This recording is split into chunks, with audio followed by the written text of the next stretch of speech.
I have experienced insights into Aboriginal culture, beginning most importantly with an understanding of country. Country represents land, culture, nature, and spirit. It includes all living things and involves a reciprocal relationship between these. There are a number of ways to incorporate Aboriginal ways of learning, beliefs, and perspectives holistically within our pedagogy. Harrison communicates that the 3 principles of learning are watching, listening, and seeing.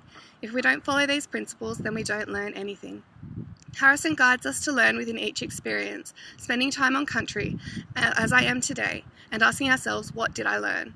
I can incorporate these 3 principles of learning within my teaching practice by encouraging and guiding students to watch, listen, and see, to use all of their senses to understand the relationship that they are having with the knowledge and to learn from this relationship and process.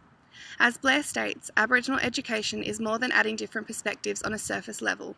Instead, it is about embedding Aboriginal perspectives in a holistic way which is not tokenistic. We do not need to somehow make Indigenous knowings fit into a Western knowledge's mould. We need to embed holistic Aboriginal perspectives within our pedagogy.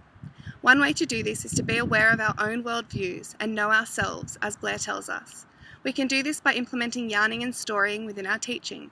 This is about allowing our students to engage with and have a relationship with knowledge. This makes the learning accessible in the classroom for all learners and allows it to be a connection. Yunka Porter's 8 Ways framework helps us to understand through looking, comparing, and thinking. That is, we can use Harrison's principles of learning to better understand Yunka Porter's framework. Yunka Porter's 8 Ways framework is based heavily on yarning and storying and can be followed to evaluate each lesson to ensure that the lesson includes a holistic Aboriginal perspective. This is about teaching through experiential learning.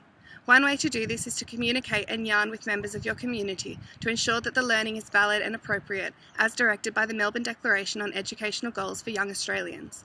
As Blair tells us, quality Aboriginal education is more than adding Aboriginal perspectives on a superficial level. It is about incorporating Aboriginal community partnerships, Aboriginal pedagogies, country, voice and context to create a holistic Aboriginal perspective that is not tokenistic. Rather, it allows all learners within our classroom to access this relationship between knowledge.